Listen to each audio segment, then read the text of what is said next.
Hello students of SK Foundation School. I am here today with the first chapter of history for class 8. Today we will be learning about the Mughals. So let's start with the chapter. The Mughals, as you know, they are the descendants of Timur and Genghis Khan. They have come from Central Asia. If I say the word Mughal, what is the first thing that comes to your mind? The Taj Mahal, the Red Fort, Buland Darwaza, etc. Of course, these are some of the famous monuments built by the Mughal rulers. So let's learn about them. Let's learn about the Mughals. So the first ruler is Babur. He was the founder of the Mughal dynasty. With the first battle of Panipat, which was fought in the year 1526, he established the Mughal Empire. Now, the chronology continues till Aurangzeb. I have stopped till Aurangzeb. Why? Because the rulers who came after Aurangzeb, they were weak, they were incompetent, not fit to rule the empire. These six, Babur, Humayun, Akbar, Jahangir, Shah Jahan and Aurangzeb, they are known as the Great Mughals. Why they are known as the Great Mughals? Because during their reign, the Mughal Empire was flourishing. Okay. Of course, there are some exceptions, like in the case of Humayun, where he spent most of his life in exile, hiding away from Sher Shah Suri, and in the case of Aurangzeb, where he spent most of his life suppressing the revolts in the Deccan. So, in spite of all this, these great Mughal rulers were efficient. Okay, they ruled the empire very efficiently. Now, I won't go into the details. I just wanted to give you a brief introduction about them. Why? Because we will be discussing about the decline of the Mughal Empire. The Mughals, we learn about them in the medieval period of Indian history, which you have already dealt with. Now, as we come to the modern era, we will be learning about the definition of the Mughal Empire, how the Britishers came to India, okay, what were the reasons that they gained control and they became powerful.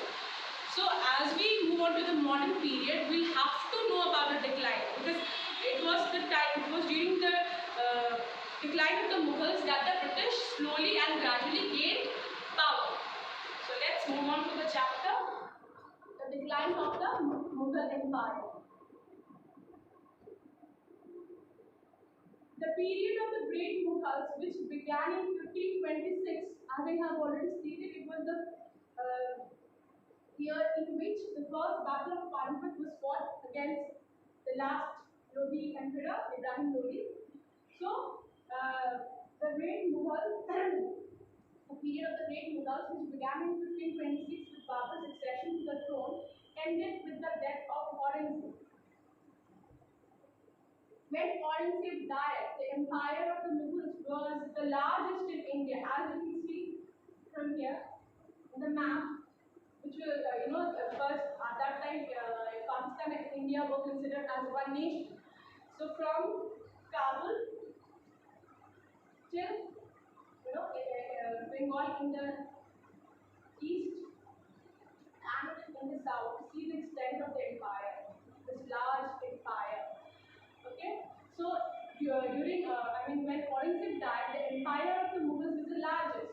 Yet within about 50 years, the Mughal Empire disintegrated. It broke down into fragments. Now these are some of the later Mughals. Bahadur Shah ascended the throne after Aurangzeb's death. The last emperor was Bahadur Shah Zafar. He fought against the Britishers in the revolt of 1857. where he was defeated, exiled, and later sentenced to death. So let's know what was the cause of this great detention of this great empire. First was Aurangzeb's policies. Now, if you compare the reign of Aurangzeb to that of the reign of Akbar, you will come across certain differences. One of them was how Akbar used to rule. Akbar knew that if he has to rule in India, he has to gain the favor, the support of the Rajputs. So how he gained their support?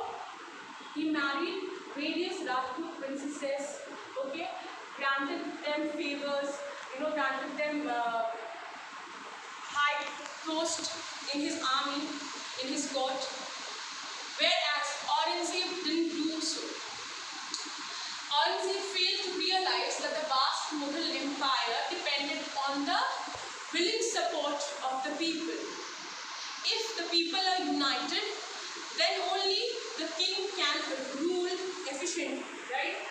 But because he somehow went against them, he stopped granting them favors, he started the jizya, the tax paid by the non-Muslims. So these led to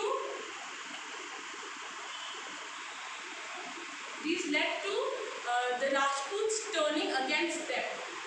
The Rajputs, who had acted as pillars of support at first, they turned to enemies. The war with the Sikhs, the Marathas, the Jats, and the Rajputs had been the resources of the Mughal Empire. Now, as I have already stated, that the Mughal rulers, the later Mughal rulers, were very weak, they were incompetent, not fit to rule over this vast empire. Rather than focusing on strengthening the army, on upgrading the warfare techniques, on safeguarding his kingdoms, they were busy in enjoying themselves. Okay? They were pleasure loving. The successive rulers after Aurangzeb were weak and lacked the character, motivation, and commitment to rule the empire. Okay, they had become easy loving and cowardly. They totally disregarded the state duties. Some of them were puppets in the hands of the nobles, okay, and were unable to determine the declining empire from its fall. Next is the size of the empire. As you can already see it here, it was a very vast empire. So the Mughal empire had become too large to be controlled by any single ruler. Okay, and that too from one center, that is Delhi.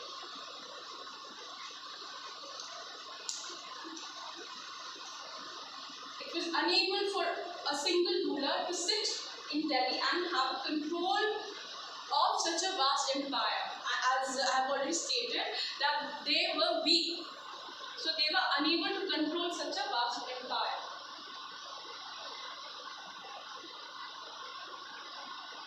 Now, the rise of new powers.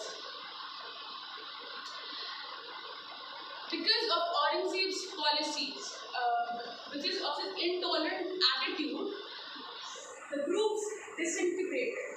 There were new powers which were coming up, like the Sikhs, Gujrats, and the Marathas. They gradually broke off from the Mughal dominion and formed their own independent kingdoms.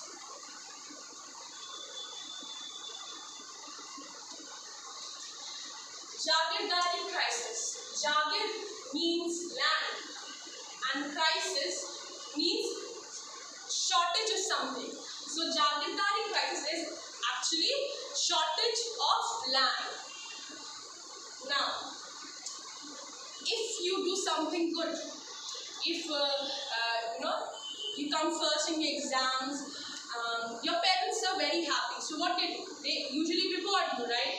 Similarly, when the Mughal officials, they did something good, the war or came up with some policies which benefited the empire. So the Mughal rulers used to give them jagirs, grant them favors. Okay, these favors were actually jagirs. The Mughal officers were given jagirs as payment for their services.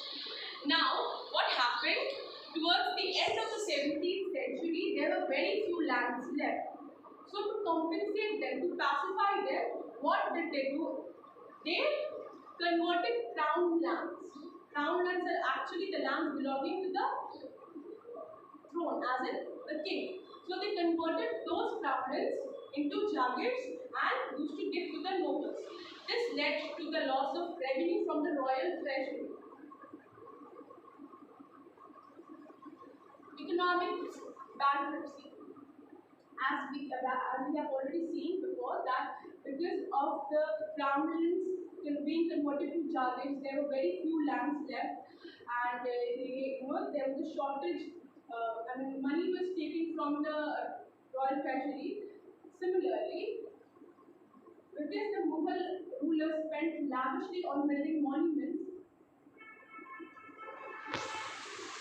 the economic stability was ruined. Besides this, the Mughal rulers spent lavishly on the building monuments. Finally, the foreign invasion shattered the empire. Foreign invasions. The invasions of Nader Shah and Ahmad Shah Abdali proved to be the destructive force for the empire. They came, they plundered India, and they took some famous things like the Kohinoor diamond, the peacock throne. Now, these invaders, what did they do? They exposed the weaknesses of the Indians. Okay, and that is why as the weakness was exposed, India became an easy prey, an easy target to other foreign powers. Coming of the Europeans and the advent of the East India Company. Now the East India Company, they came as traders. Okay, initially they were traders, but slowly and steadily they started interfering in Indian politics, in the matters of the Indian people, and finally they wanted to settle as rulers. They changed themselves from traders to rulers. Now, the Europeans, especially the British, played an important role in putting an end to the Mughal Empire. First, they obtained a prevent trade with India, but gradually they began interfering in Indian politics and set up a British Empire in India which lasted for 200 years. Now, this was the coming of the Europeans, and as I've already stated that the later Mughals were very weak. Now, I would like to add a point here, that is,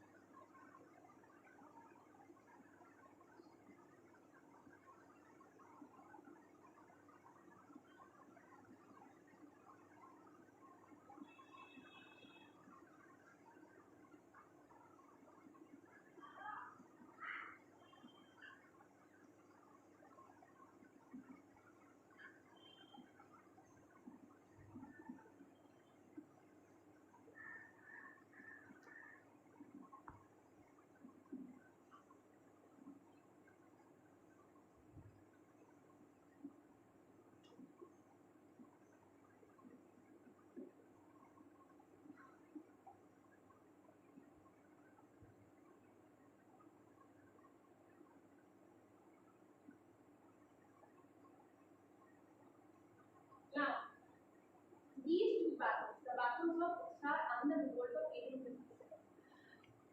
Of course, you will learn about Battle of Buxar in the rise of British power in Bengal, but I would just like to give you a small, just like Battle of Buxar was fought.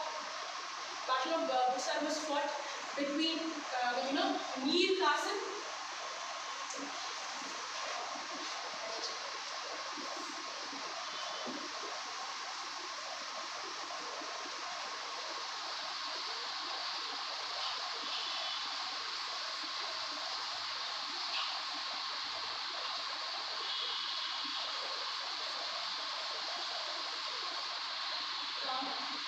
Battle of Buxar was fought.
So, the combined forces of Mir Qasim, Shah Alam II, the Mughal Emperor, and the Nawab of Babur, Shuja'ud-Dawla, they were fighting against the British in the Battle of Buxar. Now, of course, they got defeated, and with this battle, the Mughal Emperor, not just the Mughal Emperor, these three forces combined were totally dependent on the British. So it was like a blow to the Mughal Empire. And finally,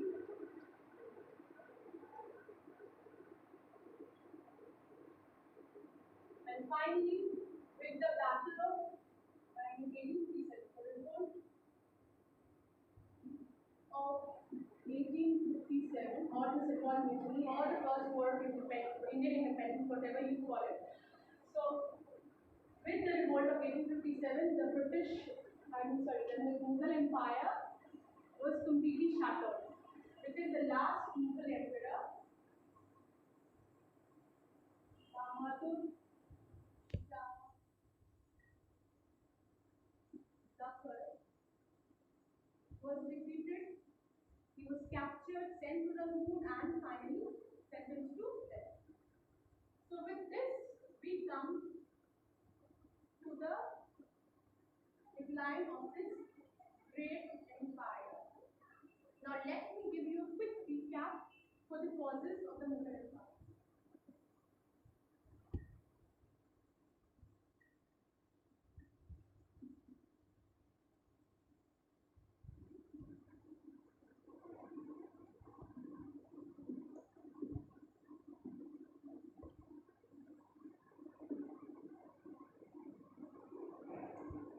First is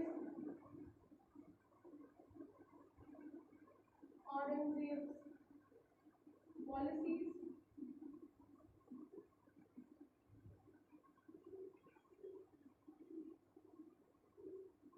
Second, weak successors.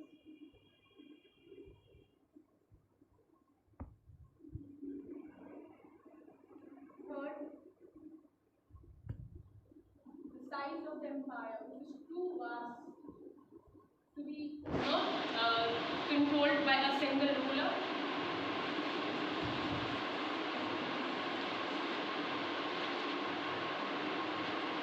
Fourth, rise of new powers like the sixth, the Marathas ones, who broke off from the Mughal dominion and established their own empire, own regional independent kingdoms.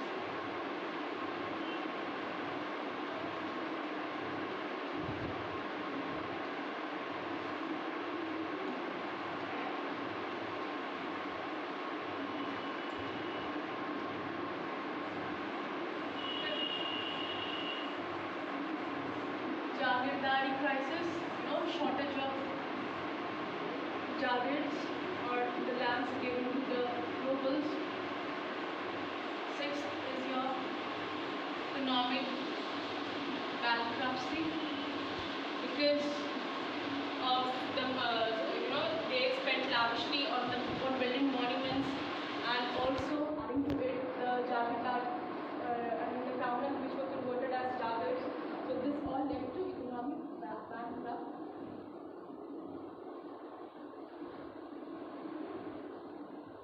Seven is your foreign invasions.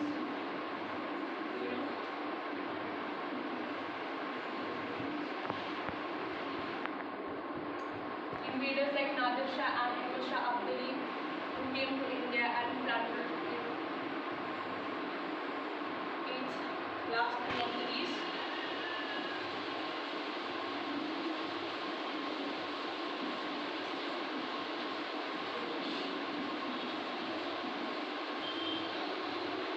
so these were the causes of the decline of this great empire.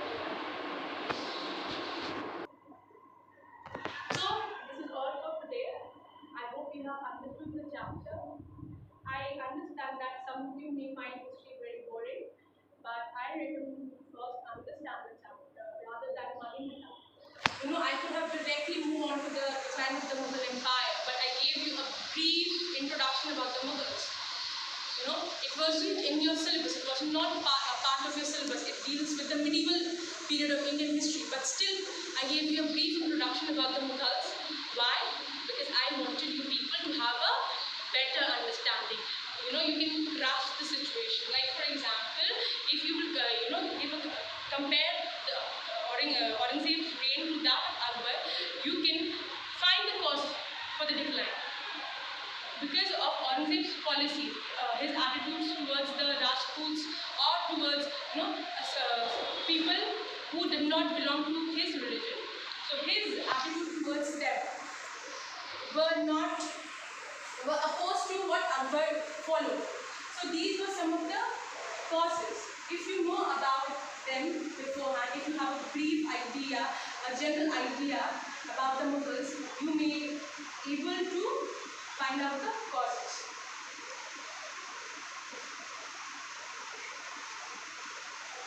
I hope you have understood it, tried to understand it in a better way, and I have tried to understand it. Maybe people understand in a better way. I hope you have understood the chapter. Thank you. If you have any queries, any doubts, please write down in the comment section. Contact the school. We will be